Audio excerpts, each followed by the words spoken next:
Assalamualaikum warahmatullahi wabarakatuh. Eh, Teman-teman mahasiswa yang berbahagia, sebelum kita kuliah, mari kita menyampaikan puji syukur kepada Allah Subhanahu wa Ta'ala atas berkat dan rahmatnya, sehingga kita semuanya dapat berkumpul di dunia virtual ini dalam keadaan sehat walafiat. Mudah-mudahan dengan terus kita bersyukur kepada Allah Subhanahu wa Ta'ala, Tuhan Yang Maha Esa, Tuhan akan memberikan kita lebih banyak lagi kebaikannya ketimbang keburukannya. Amin, amin ya rabbal alamin. Yang kedua, salawat dan salam mari kita sampaikan kepada junjungan kita Nabi besar Muhammad SAW, karena beliaulah yang telah memberikan jalan keselamatan, jalan kedamaian yang abadi, jalan keterangan hidup yang kekal kepada kita semuanya, yaitu jalan iman dan Islam. Dan besok di hari kiamat kita semuanya insya Allah bisa mendapatkan pertolongannya. Amin, Allahumma amin. Yang ketiga, teman-teman semuanya, kita doakan juga teman-teman kita yang tidak bisa hadir karena berhalangan sakit atau halangan-halangan lain yang tidak bisa ditinggalkan. Kita doakan mudah-mudahan Tuhan berkenan untuk memberikan pertolongannya sehingga bisa berkumpul kembali bersama kita semuanya. Teman-teman yang berbahagia, teman mahasiswa yang saya cintai, pada kuliah online kali ini mengenai sosiologi kebudayaan ini, saya akan mengambil tema tentang pengantar-pengantar dasarnya saja ya, terutama struktur ilmu dari sosiologi kebudayaan ini. Jadi kalau kita ingin mempelajari tentang ilmu pengetahuan, sebuah disiplin ilmu itu paling tidak kita harus menguasai susunan ilmu pengetahuan itu atau struktur ilmu. Kalau susunan ilmu itu bahasanya Profesor Cucu Suryo Sumantri ya, dalam bukunya Filsafat Ilmu itu akan memudahkan kita untuk mengetahui dan membedah apa sih isi ilmu yang kita pelajari itu. Karena itu pada hari ini saya akan menjelaskan dan mendiskusikan kepada teman-teman semuanya struktur ilmu dari sosiologi kebudayaan. Kalau kita lihat struktur ilmu dari setiap ilmu itu sebenarnya mengandung 3 unsur ya, ontologi, epistemologi, dan aksiologi. Kalau kita bicara mengenai ontologi berarti kita bicara tentang eksistensi, keberadaan ilmu, wujud ilmu itu, asal-usul ilmu itu gitu ya. Sejarah ilmu itu dari mana asal-usulnya, apakah ini dari ilmu sosial, ilmu alam, atau ilmu humaniora, atau ilmu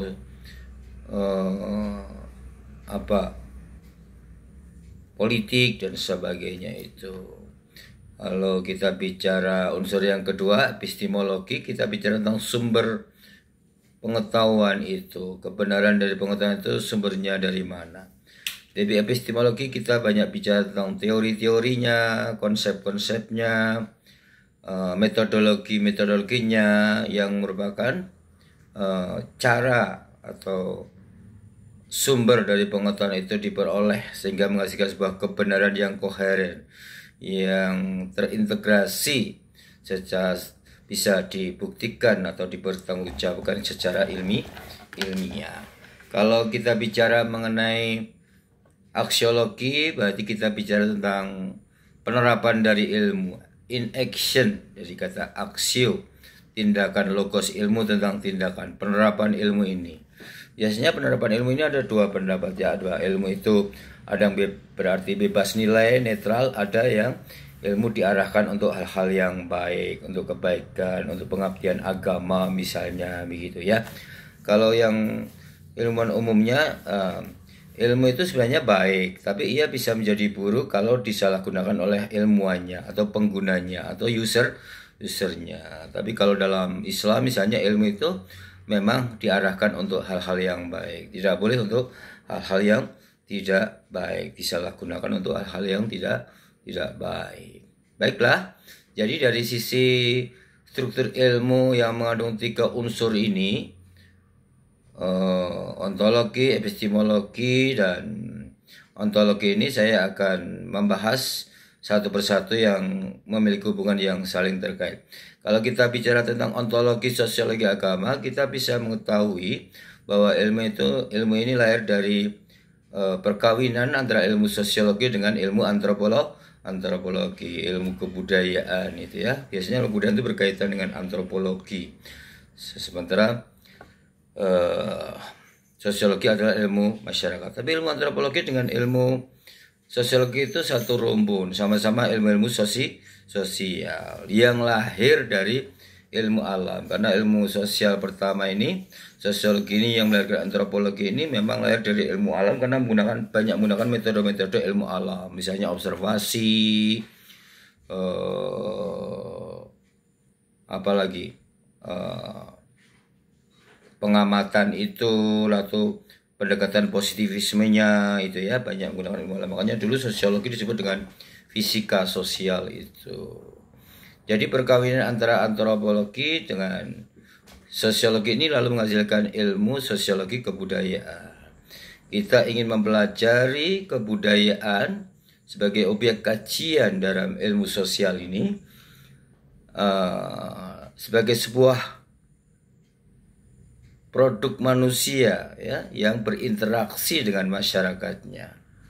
Kenapa kebudayaan berinteraksi dengan masyarakatnya? Karena kebudayaan didekati dengan pendekatan sosiologi. Tentu saja kita mengetahui yang namanya ilmu sosiologi itu ilmu interaksi ya, sosial antara individu dengan individu, antara individu dengan kelompok, antara kelompok dengan kelompok yang menimbulkan hubungan timbal balik yang saling mempengaruhi. Itu definisi ilmu sosiologi yang paling sederhana itu ya. Nah, nanti dari sini kita bisa melihat, jadi sosiologi dipakai sebagai pendekatan, sebagai metode untuk mempelajari kebudayaan yang merupakan hasil karya manusia yang hidup di masyarakat itu. Lalu kita punya doktrin bahwa setiap masyarakat itu bisa menghasilkan sebuah kebudayaan kalau kita tahu arti dari kebudayaan itu. Kalau pengertian-pengertian yang sederhana dari kebudayaan itu sebenarnya hanya hasil cipta rasa dan karsa manusia ya. Kalau itu mungkin lebih dekat ke definisinya orang lokal ya, local wisdom, orang Jawa ya, kebudayaan itu hasil cipta rasa dan karsa manusia. Tapi definisi ini mengandung makna yang universal. Jadi semua kebudayaan di dunia ini merupakan hasil cipta, hasil karya manusia, kreasi manusia, hasil intelektual manusia di masyarakat ya, untuk menciptakan suatu karya, suatu bentuk baru dalam kehidupan ini ya. Bisa dalam bentuk benda-benda fisik, bisa dalam bentuk benda-benda tidak fisik. Lalu kebudayaan juga bisa berarti karsa, kehendak ya, imajinasi ya, atau angan-angan ya. Jadi semacam apa ya? Angan-angan itu apa ya? Termasuk imajinasi itu ya hasil dari renungan-renungan yang membuat kita punya sesuatu konsep yang bisa menghasilkan sebuah karya besar. Misalnya Candi Prambanan yang merupakan imajinasi dari bangsa Indonesia untuk membuat tempat ibadah setinggi 40 meter dengan arsitektur yang tinggi yang tersusun dalam batu bata yang kuat, yang bisa umurnya ribuan tahun, dibangun pada abad ke-9 Masehi, sehingga itu merupakan hasil kebudayaan orang Nusantara misalnya ya. Sehingga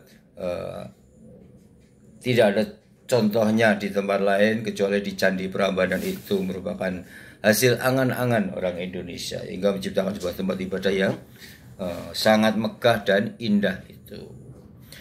Bisa juga kebudayaan itu merupakan hasil rasa ya, perasaan manusia, karena rasa cintanya terhadap seseorang atau terhadap Tuhan, terhadap objek yang dia cintai, sehingga menghasilkan karya puisi, karya sastra yang indah, atau tulisan yang indah, atau musik, atau karya seni lokal, kuda lumping, pop, musik kasidah kepada Tuhan dan sebagainya. Itu merupakan ekspresi dari perasaan manusia kehalusan budi manusia yang diakibatkan oleh rasa kecintaannya juga. Bisa juga karena rasa kejengkelan dan sebagainya itu, atau kesedihan. Makanya ada lagu-lagu sedih, ada lagu-lagu melo, ada lagu-lagu yang semangat, yang bernuansa ceria dan sebagainya. Itu adalah kebudayaan yang berwujud dari rasa manusia yang menciptakan sebuah kebudayaan dalam bentuk benda-benda yang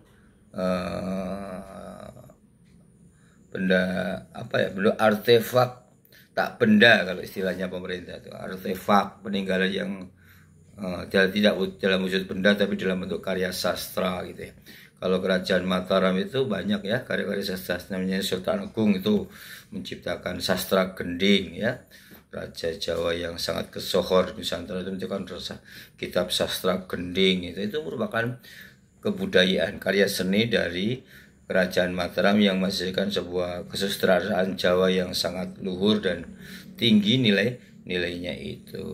Jadi di sini nanti kita akan melihat kebudayaan sebagai objek itu dilihat dengan kacamata sosiologi, dengan pendekatan sosiologi ini ya. Bagaimana sih kebudayaan itu diciptakan, bagaimana kebudayaan itu berinteraksi, bagaimana kebudayaan itu menciptakan perubahan di masyarakat, bagaimana kebudayaan itu bisa menciptakan gagasan-gagasan pembaharuan, bisa membawa kemajuan, misalnya kebudayaan barat misalnya ya, bisa semaju itu, bisa ketika masyarakat di dunia ini belum bisa menciptakan mobil, orang pada naik kuda, naik kereta, orang barat sudah bisa menciptakan mesin untuk membuat mobil yang kecepatannya melebihi kuda, sehingga orang mau pergi kemana-mana lebih cepat. Tadinya cuma naik kuda, itu suatu revolusi kebudayaan. Kemudian lahirlah teknologi pesawat, teknologi komunikasi, HP, laptop, internet dan sebagainya. Itu merupakan produk kebudayaan dalam konteks kebudayaan yang maju gitu. Begitu ya. Nanti juga ada juga kebudayaan itu memiliki tingkat-tingkatan ya. Ada kebudayaan primitif ya, kebudayaan yang belum maju, ada kebudayaan tradisional gitu ya, ada kebudayaan modern. Itu kalau kita kategori nanti dalam teori-teori kebudayaan itu kita tahu, oh kebudayaan primitif itu kebudayaan yang belum mengenal baca tulis gitu ya. Kebudayaan tradisional itu kebudayaan yang selalu melestarikan kebiasaan-kebiasaan yang baik di masyarakat, sehingga tidak banyak mengalami perubahan ya. Kebudayaannya lebih banyak istilah kasarnya stagnan gitu, karena terikat oleh tradisi-tradisi itu yang terus-menerus itu. Ada kebudayaan modern, kebudayaan yang selalu berubah terus-menerus ya, mengalami inovasi, improvisasi dan kreasi yang baru sehingga menciptakan kebudayaan modern. Malah sekarang ada kebudayaan postmodern. Jadi setelah modern ini kebudayaan postmodern, pertemuan antara kebudayaan modern dengan kebudayaan tradisional ya. Kebudayaan tradisional diinovasi, dirasionalisasi dengan cita rasa modern sesuai dengan selera kebudayaan modern yang berasal dari dunia barat misalnya itu ya. Lalu adik-adik, dari sini pemahaman ini kita tahu bahwa hasil perkawinan antara ilmu sosiologi dengan ilmu antropologi inilah menghasilkan sosiologi kebudayaan ya. Lalu dari sisi epistemologinya kita tahu bahwa sumber-sumber pengetahuan kebenaran dari ilmu ini ya teori-teori tentang kebudayaan itu yang saya sebutkan. Itu ada teori kebudayaan primitif, kebudayaan tradisional, kebudayaan modern, ada yang teori revolusi kebudayaan itu apa ya, teori evolusi kebudayaan itu apa, inkulturasi kebudayaan itu apa ya, teori akulturasi kebudayaan itu apa, asimilasi kebudayaan itu apa, nanti kita jelaskan di pertemuan-pertemuan selanjutnya. Atau teori Clifford Geertz bahwa kebudayaan itu hanya sifatnya simbolik saja, karena dengan simbol itu orang bisa menghasilkan makna-makna yang saling berinteraksi. Jadi orang menemukan makna kehidupan baik, buruk, indah, tidak indah itu dari simbol-simbol itu. Misalnya Clifford Geertz, orang Amerika yang melakukan penelitian di Jawa misalnya. Atau kebudayaan itu menurut Edward Taylor gitu ya, sebagai bagian dari sistem kehidupan yang holistik dari orang Inggris ini. Jadi apapun agama, kepercayaan itu termasuk kebudayaan ya. Tidak hanya benda-benda, wujud gedung-gedung, candi-candi, tapi kemudian juga menyangkut agama, kepercayaan, ilmu pengetahuan dan sebagainya itu. Nanti kita banyak ya, itu sumber epistemologinya, pengetahuan-pengetahuan kebenaran yang menghasilkan kerangka teoritis, konsep-konsep dan metodologi untuk memahami kebudayaan itu. Malah ada sekarang kebudayaan gadget ya, kebudayaan populis, kebudayaan populer, kebudayaan proletar dan sebagainya itu. Lalu juga nanti di aspek aksiologi kita akan bicara bahwa setiap ilmuwan yang mempelajari sosiologi kebudayaan itu mau untuk apa ilmu ini digunakan ya, diterapkan. Misalnya kita ingin membangun sebuah teori revolusi kebudayaan, bahwa kebudayaan itu harus direvolusi, dilakukan perubahan yang radikal karena masyarakat kita itu masyarakat yang kebudayaannya mentalnya korup, malas, lalu kemudian santai-santai, terima yang pantum. Kita lakukan revolusi dengan teori baru agar masyarakatnya lebih maju dengan melakukan revolusi kebudayaan itu, merubah semua mental-mental itu.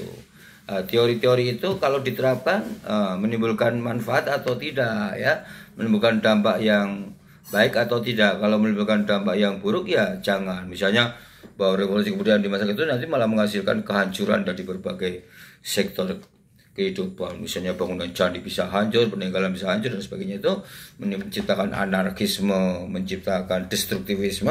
Tentu teori itu tidak bisa diterapkan begitu saja, harus dilakukan revisi dan sebagainya. Jadi nanti di dalam kuliah ini kita juga akan bicara tentang revolusi kebudayaan, tentang hubungan agama dengan kebudayaan, tentang bahasa sebagai pembentuk kebudayaan ya, tentang banyak ya, identitas kebudayaan dan sebagainya itu. Saya kira itu saja yang perlu saya sampaikan ya teman-teman semuanya, mahasiswa yang saya cintai. Kurang lebihnya mohon maaf, silahkan absen juga di sini. Terima kasih. Wassalamualaikum warahmatullahi wabarakatuh.